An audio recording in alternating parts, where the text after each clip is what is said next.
Okay. पिछली दफ़ा हम लोग यहाँ पर मौजूद थे। आपको कोई पिछली क्लास से रिलेटेड कोई सवाल तो नहीं है? अगर कोई है सवाल तो आप प्लीज़ कीजिए।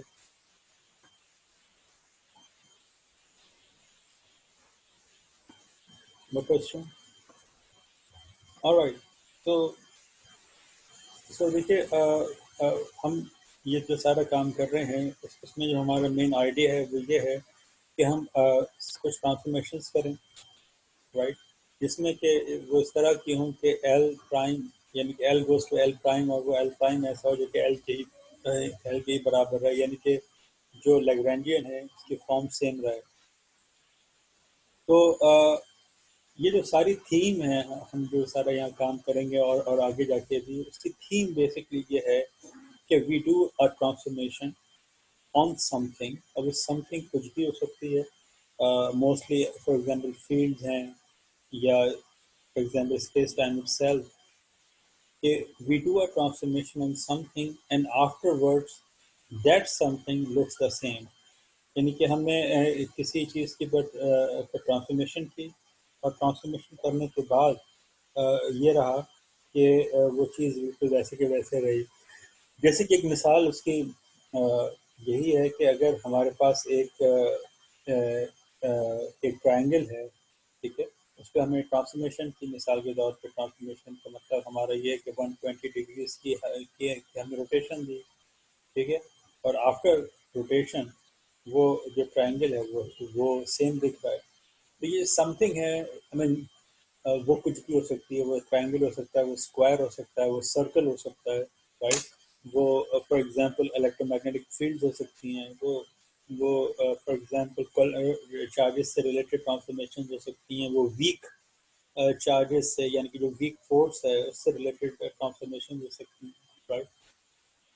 तो हमें वो ट्रांसफॉर्मेशन से ढूंढनी पड़ती हैं, वो क्या ट्रांसफॉर्मेशन हों जिसमें कि system under those transformation system will remain the same before and after the transformation. तो वो उन ट्रांसफॉर्मेशन से रिलेटेड उस सिस्टम की सिमेट्रीज होंगी, ठीक है। ये हम बुनियादी तौर पर ढूंढने की कोशिश करते हैं। तो जो फॉर एग्जांपल सलाम वाइनबर्ग मॉडल है, वो बेसिकली सलाम ने हमें यही तो बताया कि जो इलेक्ट्रोमैग्नेटिक और वीक फोर्सेज है उनकी जो सिमेट्री है वो basically SU2 left plus U1 Y है, ठीक है। तो ये और under these symmetry transformation these forces will remain the same. ये बेसिक जो थीम है आई मीन स्टैंडर्ड मॉडल की, ठीक है। ओके,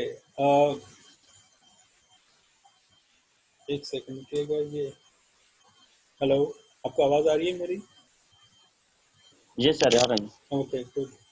मेरे पास एक मैसेज आया था, वो उस वजह से मैं एक सेकंड में इसकी ये मोड में चला गया। राइट, क्यों चला गया इस मोड में? Let's see. Okay, let's move on. Okay, अब हम आगे चलते हैं और इसको मजीद इन ट्रांसफॉर्मेशंस को समझने की कि हम तो कैसे। अच्छा, it seems naively that our sun only built out of things which themselves are invisible। अरे ये जो चले यानी कोशिश की थी और समझने की कोशिश करें। देखिए, ये जो समथिंग है, देखिए मैंने आपके सामने एक बॉक्स बना दिया, ट्रायंगल बना दिया, ये तो समझ आया, एक विजुअलाइज चीज़ है। लेकिन जब हम मोर एब्स्ट्रैक्ट फॉर्म में जा रहे हैं मैथमेटिक्स की, फॉर एग्जांपल इंग्लिश सॉरी जब हम इक्वेशंस लिख रहे हैं, वहाँ पर तो इस तरह के स्क्वायर या ट्रायंगल्स या ऐसी कोई और चीज़ नहीं बनी हुई। तो हम इस चीज़ को समझने की कोशिश कैसे करें कि वो जो समथिंग है जिसके ऊपर हम ट्रांसफॉर्मेशन कर रहे हैं वो किस तरह की होनी चाहिए।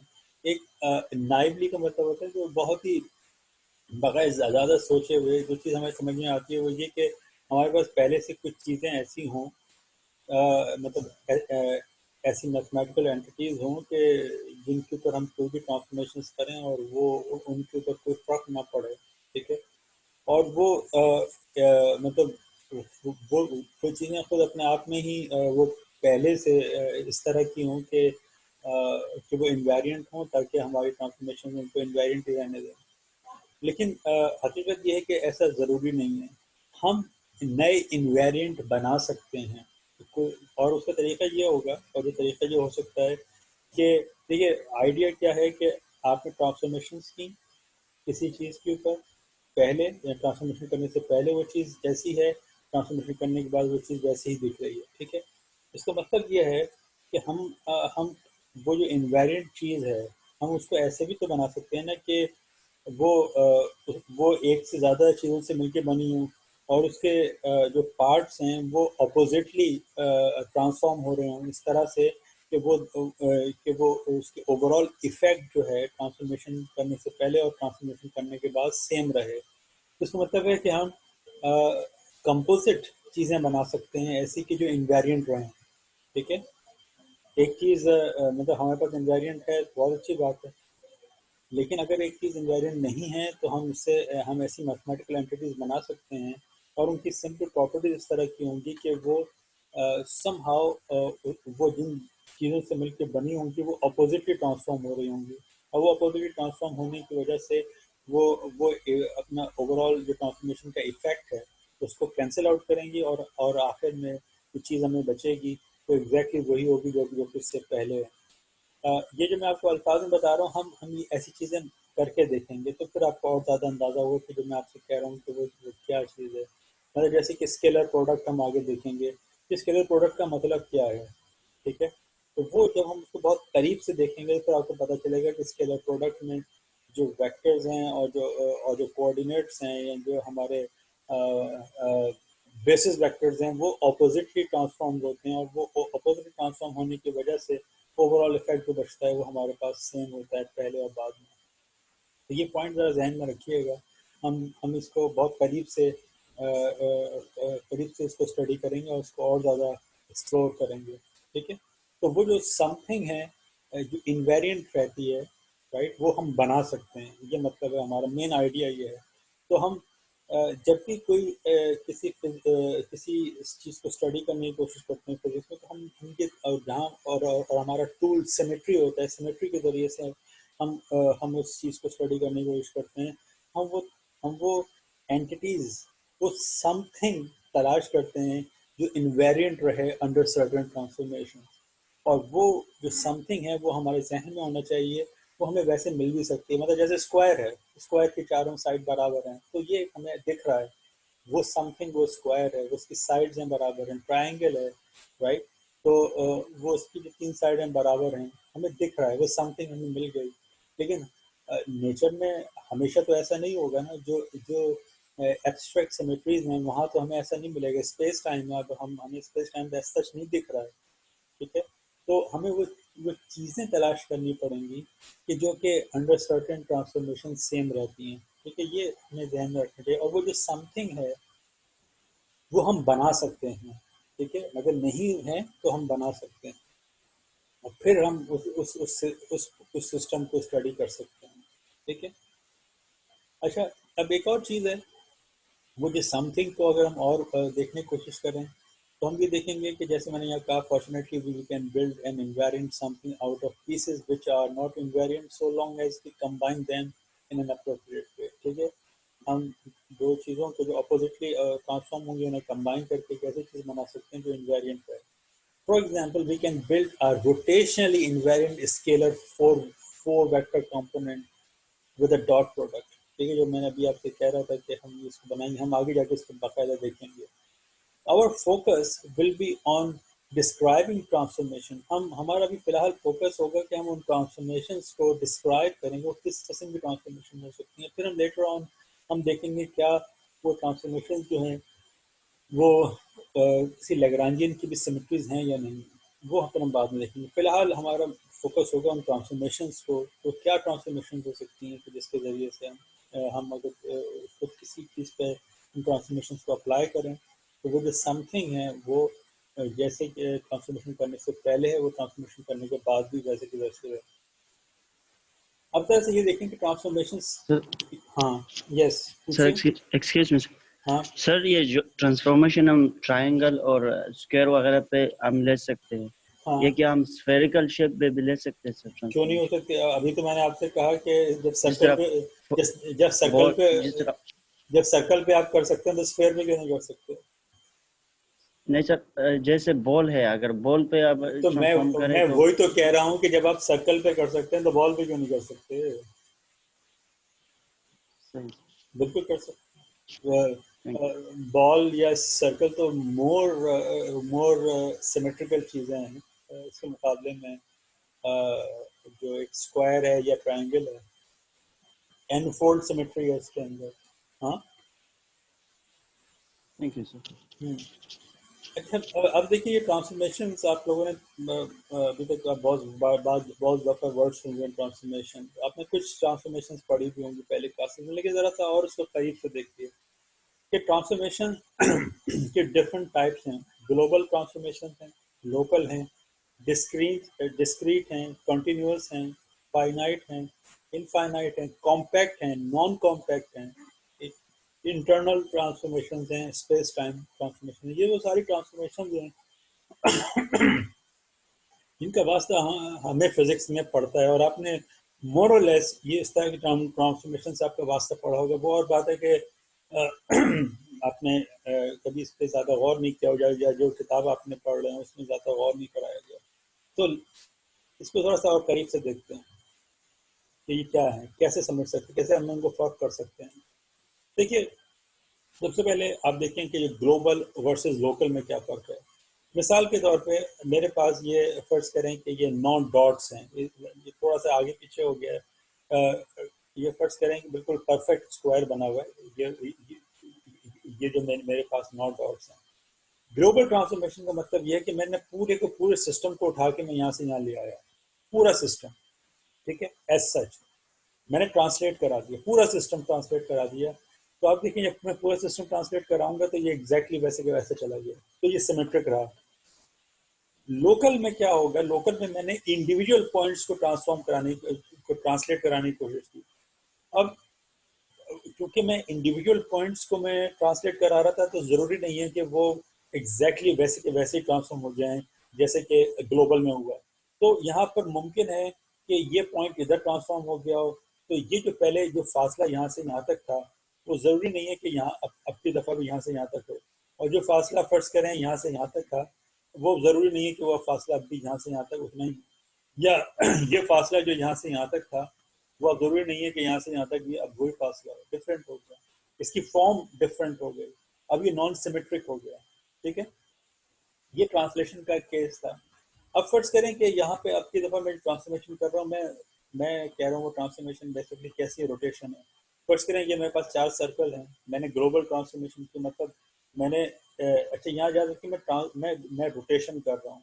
तो ये जो मैंने यहाँ यहाँ घुमाया, यहाँ बनाया है, ये ट्रांसलेट नहीं किया मैंने, सिर्फ रोटेशन किया, सिर्फ दिखाने के लिए कि क्योंकि अब मैं यहीं घुमा देता तो आपको कैसे पता चलता, कैसे आपको पता चलता कि मैंने ये घुमा दिया। तो फर्ज करें कि मैंने हर सर्कल को रोटेट कराया। ग्लोबली का मतलब है कि ये देखिए, यानी कि इस पूरे सिस्टम को मैंने जो है वो रोटेट करा दिया। तो अब ये अगर स्क्वायर था, इनके दरमियान का फासला सेम था, तो कोई फर्क नहीं पड़ेगा, तो ये सब के सब घूम गए, तो ये पहले वाली फॉर्म दूसरी वाली फॉर्म सेम रही। अच्छा, मैं लोकल करूं तो इसमें से मैंने क्या करूंगा, ये वाली जो ट्रांसफॉर्मेशन हैं, तो मैं इसमें से हर जो सर्कल है उसको मैंने रोटेट करा दिया। ठीक है, तो अभी भी क्या होगा, कोई फर्क नहीं पड़ेगा, वैसे का वैसा रहा। तो यहाँ देखिए, यहाँ लोकल ट्रांसफॉर्मेशन में जो है वो ओवरऑल सिस्टम जो है वो सेम रहा। तो मतलब कि रोटेशन समहाउ एक इस तरह की ट्रांसफॉर्मेशन है कि जहाँ पे लोकल और ग्लोबल सेम रहती है। ग्लोबल का मतलब ये होता है पूरा सिस्टम को आपने ओवरऑल चेंज किया। लोकल का मतलब होता है आपने इंडिविजुअल पॉइंट्स जो हैं सिस्टम के, उनको आपने समहाउ ट्रांसफॉर्म किया है। तो यहाँ मेरी ट्रांसफॉर्मेशन क्या थी, बेसिकली रोटेशन थी। मैंने इंडिविजुअल सर्कल्स को मैंने रोटेट किया। अब उन रोटेशन से इनके दरमियान फासले से तो कोई फर्क नहीं पड़ा ना, वो तो वैसे के वैसे रहे, मैं ट्रांसलेट थोड़ी कराया, सिर्फ रोटेट कराया। तो जो पहली फॉर्म थी सिस्टम की वही बाद में रही। तो यहाँ हमने देखा, यहाँ लोकल अंडर लोकल ट्रांसफॉर्मेशन या ग्लोबल ट्रांसफॉर्मेशन सिस्टम सिमेट्रिक है, लेकिन पहले वाले एग्जाम्पल में ऐसा नहीं है। वहाँ अंडर ग्लोबल ट्रांसफॉर्मेशन यानी कि जहाँ ट्रांसलेशन थी वो तो सेम रहा, लेकिन लोकल में ऐसा नहीं हुआ। अच्छा, ये ज़रूरी नहीं है कि हमेशा ही ऐसा हो, मतलब कि अंडर ट्रांसलेशन ये एक पर्टिकुलर एग्जांपल में ऐसा है। अच्छा, यहाँ से आपको एक पॉइंट और क्लियर हो जाएगा कि अगर चीज़ें अंडर लोकल ट्रांसफॉर्मेशन सिमेट्रिक हैं तो वो लाजमी तौर पर अंडर ग्लोबल ट्रांसफॉर्मेशन भी सिमेट्रिक होंगी, but not the other way around, यानी कि अगर ग्लोबल भी हो तो लोकल भी अंडर लोकल ट्रांसफॉर्मेशन भी सिमेट्रिक होना जरूरी है, ऐसा नहीं है। हाँ, अगर लोकल हैं तो ग्लोबली लाजमी तौर पे होंगी, ठीक है, ये ख्याल रखिए। तो यहाँ से आपको थोड़ा सा अंदाजा होगा कि लोकल और ग्लोबल ट्रांसफॉर्मेशन क्या है। ग्लोबल मीन्स ओवरऑल सिस्टम को उठा के आपने चेंज किया, ठीक है। यानी कि फर्ज करें कि एक किताब आपके हाथ में है, ठीक है, आप पूरे कमरे को उठा के ऊपर ले जाएं, यानी कि आप लिफ्ट में बैठ गए तो पूरी लिफ्ट ऊपर चली गई, ये ग्लोबल ट्रांसफॉर्मेशन है। लेकिन किसी वजह से आपने बस ऐसा किया कि किताब आपके ऊपर चली गई, आपके हाथ में किताब थी, वो किताब ऊपर चली गई फर्ज करें, राइट, किसी धागे से बांध के ऊपर कर दी गई, तो अब ये लोकल ट्रांसफॉर्मेशन है। ये सिर्फ एक हिस्सा सिस्टम का ऊपर गया है, बाकी बाकी हिस्सा चेंज नहीं हुआ, ठीक है। यानी कि एक एक चीज, एक पैरामीटर किसी सिस्टम का वो स्पेस टाइम का फंक्शन बन जाए, पूरा ओवरऑल सिस्टम नहीं बना लेकिन उसके पैरामीटर जो है वो स्पेस टाइम का हिस्सा बन गया, यानी कि हर हर स्पेस टाइम पे वो पैरामीटर चेंज हो रहा हो तो हम उसको लोकल ट्रांसफॉर्मेशन कहते हैं, ठीक है।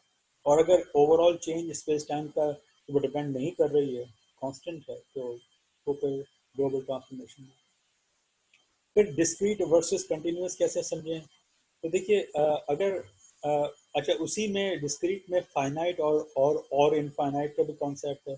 मिसाल के तौर पे हमारे पास एक ट्राइंगल है, ठीक है, इसको आपने रोटेट किया, अब आप देखिए ये फाइनाइट ट्रांसफॉर्मेशन है, 120 डिग्री पे आपने घुमाया तो ये एक सिमेट्री है। तो आपको पता है कि आप इस तरह की एक दफ़ा घुमाएं तो दूसरी दफ़ा घुमाएं तो फिर ये चीज़ वापस अपने ओरिजिन पे आ जाएगी, तो ये फाइनाइट है, राइट। यानी कि आप इसमें फाइनाइट टाइम्स आप इसको रोटेट करा सकते हैं तो फिर ये अपनी अपनी ओरिजिनल पोजीशन वापस आ जाएगी। ऑन दी अदर हैंड आपके पास डॉट्स हों माइनस इंफिनिटी से पॉजिटिव इंफिनिटी के दरमियान, और ये आपके पास जो ट्रांसफॉर्मेशन हैं T1 T2 and so on, ये आपके क्या कर रहे हैं कि आपको उठा के इस पॉइंट से इस पॉइंट पे लेकर आ रही है। T1 ट्रांसफॉर्मेशन, T2 से आप उठ के यहाँ चले गए, ठीक है। तो ये हमारे पास जो थी ये आई है, आइडेंटिटी लिखा हुआ है, ठीक है।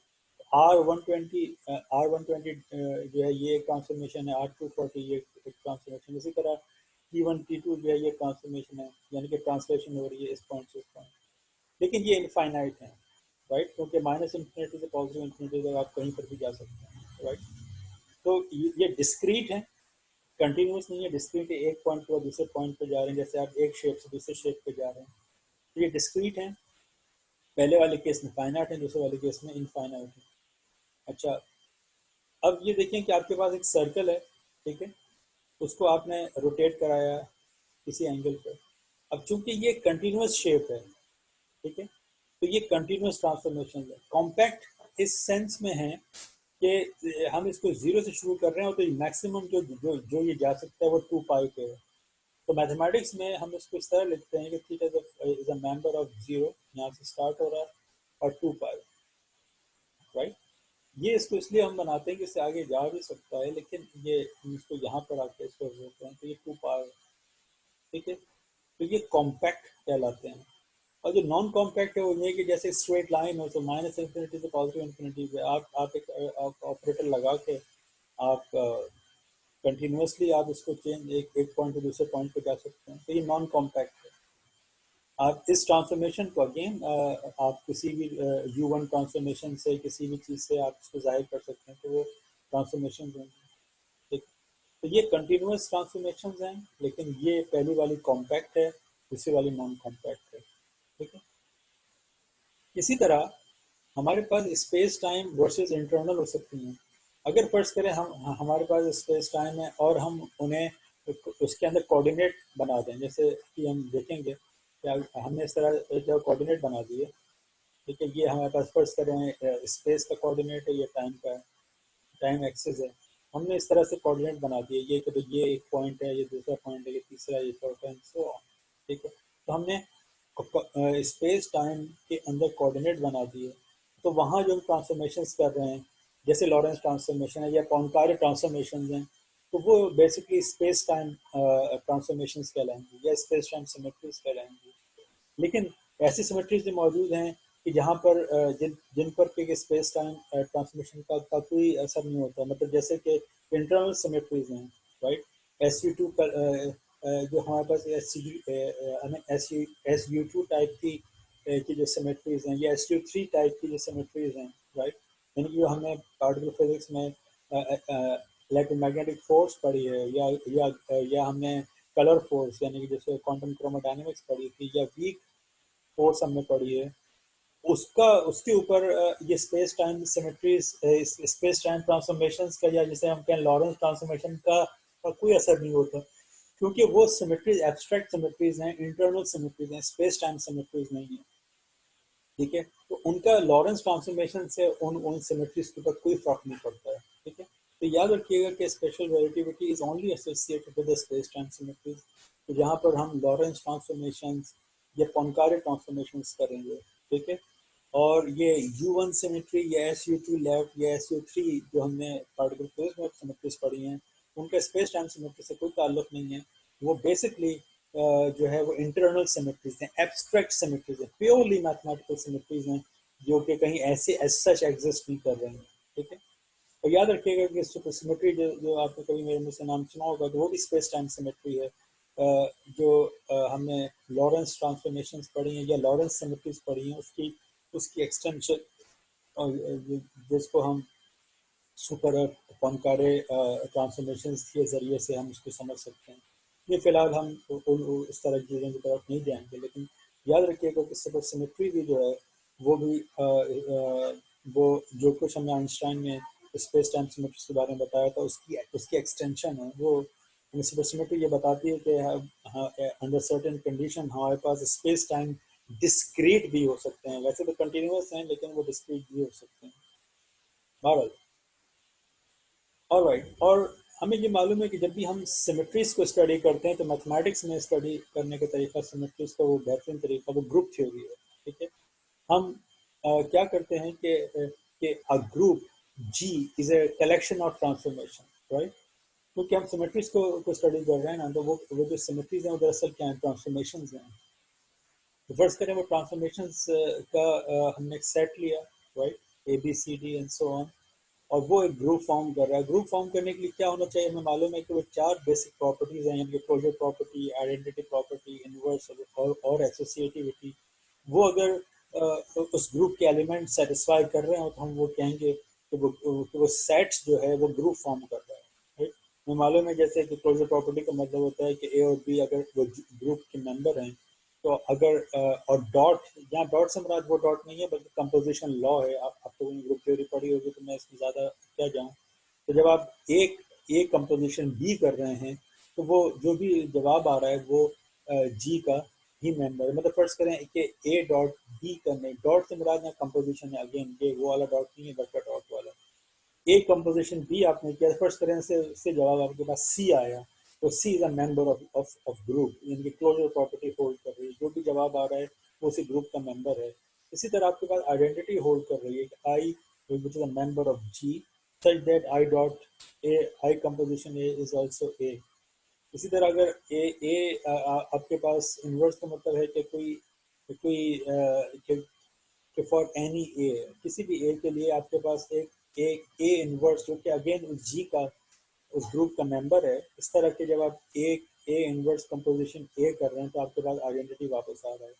इसी तरह आपके पास एसोसिएटिविटी अगर होल्ड कर रही है कि ए कंपोजिशन बी कंपोजिशन सी, तो वो इस चीज़ का जो कंपोजिशन लॉ अप्लाई करने का जो वो है सीक्वेंस है, उससे कोई फर्क नहीं पड़ रहा। आप एक ए को कंपोजिशन लगाएं बी कंपोजिशन सी के साथ, या पहले आप ए डॉट बी करें फिर इसको सी के साथ करें, इट डजेंट मैटर। अगर ऐसा है तो वो सेट जो है वो ग्रुप फॉर्म करेंगे। दूसरी बात ये कि अगर ए कंपोजिशन बी बराबर और बी कंपोजिशन ए के, तो वो एबेलियन ग्रुप होते हैं, और अगर जहाँ पर ये होल्ड ना कर रहा हो तो वो नॉन एबेलियन ग्रुप्स होते हैं, ठीक है। और उनसे एसोसिएटेड सिमेट्रीज वो एबेलियन और नॉन एबेलियन सिमेट्रीज होती हैं, ठीक है। ये हम पहले से जानते हैं, जस्ट आपको रिमाइंड कराया। अब ज़रा से हम और करीब से जाके कुछ चीज़ों को देखेंगे कि previously we specify a group in an abstract way. For example, rotation in 2D with composition that we add the rotation angle.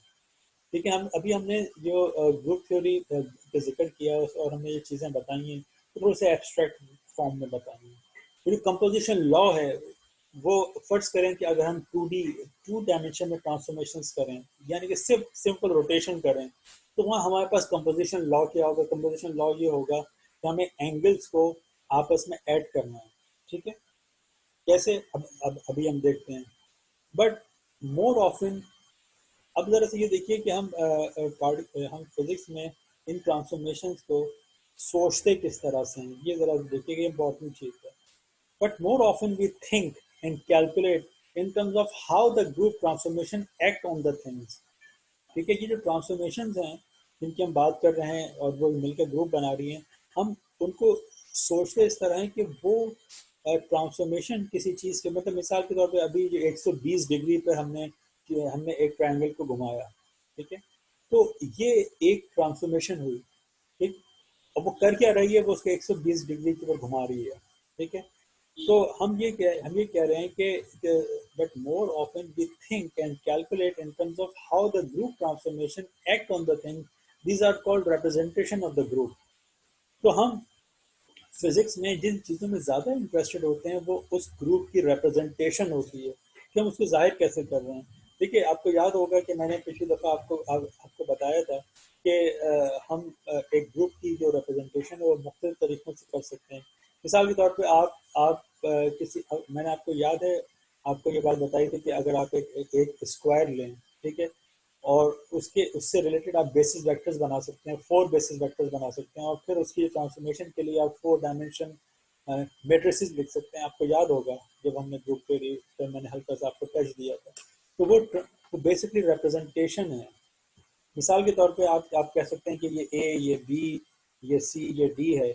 इसको मैं जाहिर कर रहा हूँ एक कॉलम मैट्रिक्स से, फर्स्ट करें 1 0 0 0, ठीक है। और अगर मैं इसको ए बी सी डी इस तरह कर दूंगा तो मैं इसको 1 0 1 0 0 1 0 0 कर दूंगा, एंड सो ऑन। तो वो बेसिकली क्या है कि रिप्रेजेंटेशंस हैं वो, ठीक है। मेरा ख्याल है कि मैंने आपको वो रिकॉल करा दिया जो हमने पिछली दफ़ा देखा था। तो हम बेसिकली ग्रुप्स की रिप्रेजेंटेशन में इंटरेस्टेड होते हैं, यानी कि वो जो ट्रांसफॉर्मेशन हम कर रहे हैं उनकी रिप्रेजेंटेशन क्या है, राइट। अब वो रिप्रेजेंटेशन हम 2 डायमेंशन में भी कर सकते हैं, 3 में भी कर सकते हैं, 4 में भी कर सकते हैं, ठीक है। A simple group can often have many different representation. एक ग्रुप की कई डिफरेंट रिप्रेजेंटेशन होती हैं, लेकिन कुछ रिप्रेजेंटेशन ज़्यादा इम्पोर्टेंट होती हैं दूसरों के मुकाबले में। मिसाल के तौर पे, और जो मतलब ऐसे रिप्रेजेंटेशन जो कि कंप्लीटली इलस्ट्रेट कर दें किसी ग्रुप को, हम उसको फेथफुल रिप्रेजेंटेशन कहते हैं। मिसाल के तौर पे मैं आपको मिसाल दूँ कि हमारे पास एक स्क्वायर है, ठीक है। उसकी ये रिप्रेजेंटेशन हो सकती हैं कि आइडेंटिटी R90, R180 एंड 270, कि आप इसको इनको आप घुमाइए तो आपके पास आप कंप्लीट इसकी तमाम सिमेट्रीज को आप जो है वो, यानी कि जो 2D के अंदर रोटेशन हो सकती हैं उनको आप समझ रहे हैं। उसके बरखिलाफ एक ऐसी भी रिप्रेजेंटेशन हो सकती है कि जैसे कि ये है, ठीक है। तो अब यहाँ पर आइडेंटिटी का मतलब क्या है? ये 180 जो है वो आई को रिप्रेजेंट कर रहे हैं, कि अगर मैं 180 पे घुमा दूं तो ये वैसे का वैसा हो जाएगा, ठीक है। और अगर हम 270 जो है यहाँ पे रिप्रेजेंट कर रहा है, या आइडेंटिफाई हो सकता है 90 डिग्रीज पे, ठीक है। यानी कि मैं अगर इसको उल्टा घुमा दूं तो ये 90 डिग्री पे, तो ये बिल्कुल वैसा ही होगा कि जो कि 270 के मैं अगर रोटेशन दूं।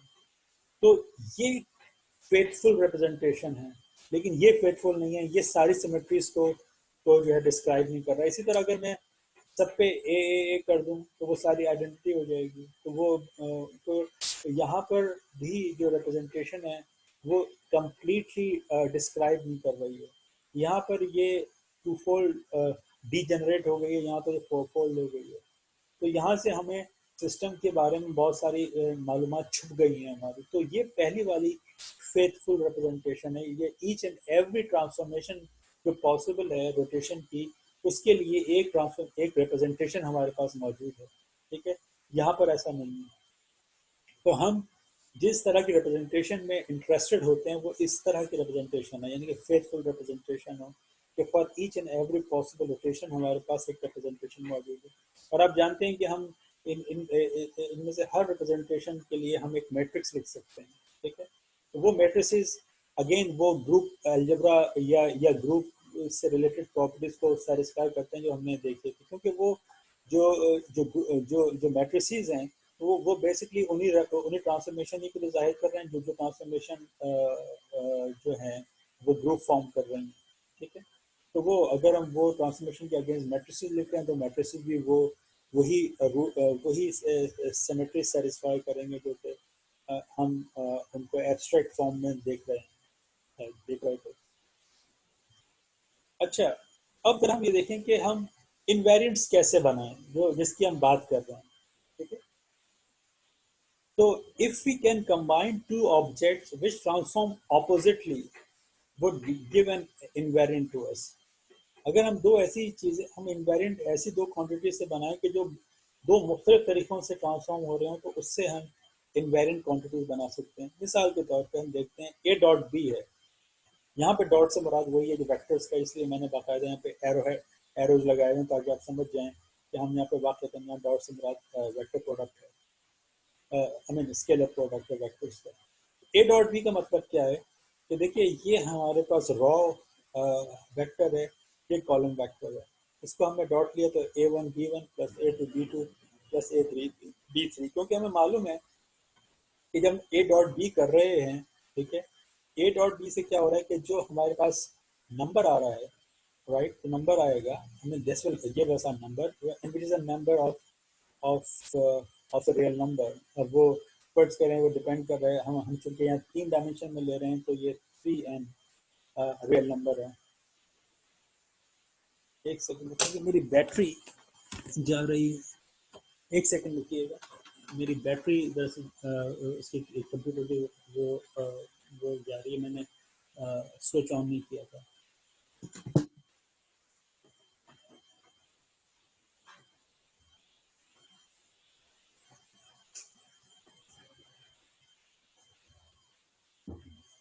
Okay, alright. अब आप ये देखिए कि अब हम इनकी कुछ रिप्रेजेंटेशंस वगैरह हम बनाते हैं कि for any matrix representation R, फर्ज करें आर एक कॉलम वेक्टर हो या आर एक वेक्टर हो, वी कैन और उस आर के लिए हम एक डुअल रिप्रेजेंटेशन बना सकते हैं, यानी कि आर टिल्डा इस और उसको हम ऐसे बनाएंगे। तो फर्ज करें कि वी एक ट्रांसफॉर्मेशन है जो कि मेंबर है किसी ग्रुप जी की, ठीक है। हम क्या कर रहे हैं, उस वी को उस आर पे अप्लाई कर रहे हैं और वो आर जो है वो हमें आर प्राइम के अंदर लेके जा रहा है। इसी तरह अगर हम टिल्डा इस्तेमाल करें, यानी कि जो उसकी डुअल रिप्रेजेंटेशन हो, हमने आर टिल्डा प्राइम लगाया जो कि बराबर है वी इनवर्स, और वी इनवर्स का ट्रांसफॉर्मेशन टाइम्स आर टिल्डा। अच्छा, ये जो इसकी लॉजिक है कि भाई हम यहाँ पे वी इनवर्स क्यों ले रहे हैं और टिल्डा ही क्यों ले रहे हैं, ये जब हम इन दोनों को कंबाइन करेंगे उससे हमें सही से पता चलेगी कि ये होना क्यों ज़रूरी है। पहले से शायद हमारे लिए गैस करना इतना आसान ना हो। अच्छा, अब ये देखिए कि ये जो हम आर टिल्डा प्राइम टी, यानी T is a transpose times R prime ले रहे हैं, ये एक दरअसल क्या चीज़ है, ये एक इन्वेरिएंट क्वांटिटी है। क्यों? क्योंकि ये जो मैं आपके सामने लिख रहा हूँ, ये एक तरह से डॉट प्रोडक्ट लिखने का एक और तरीका है। अब देखिए यहाँ पे क्या हुआ कि मैंने यहाँ पे R R tilde prime transpose यहाँ लिखा।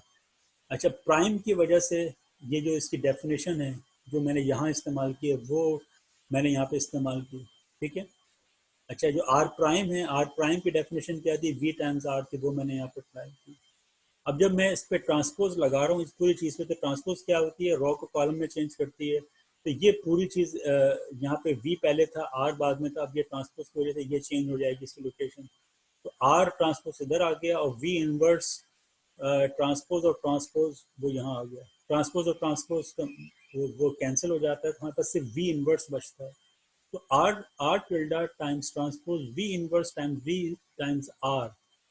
अब यहाँ से हमें बात समझ में आ गई कि अगर ये इस तरह की ट्रांसफॉर्मेशन हो कि जहाँ वी इनवर्स वी आइडेंटिटी के बराबर हो, तो ये चीज़ वैसे के वैसे ट्रांसफॉर्म हो जाएगी, यानी कि आर टिल्डा ट्रांसपोज जो है टाइम्स आर।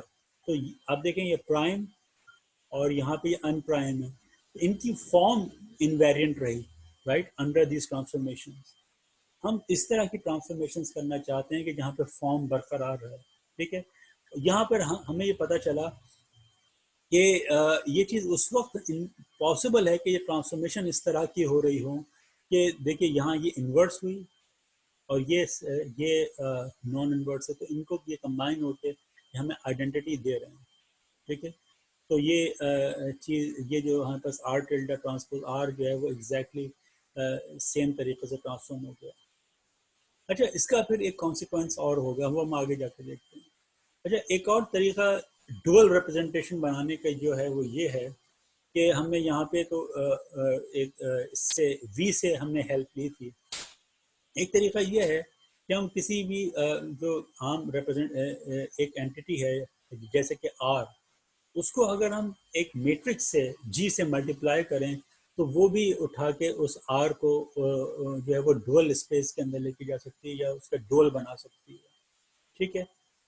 और वो किस तरह होगा, मतलब उसकी एक डेफिनेशन या उसका तरीका यहाँ हमें लिखा होगा।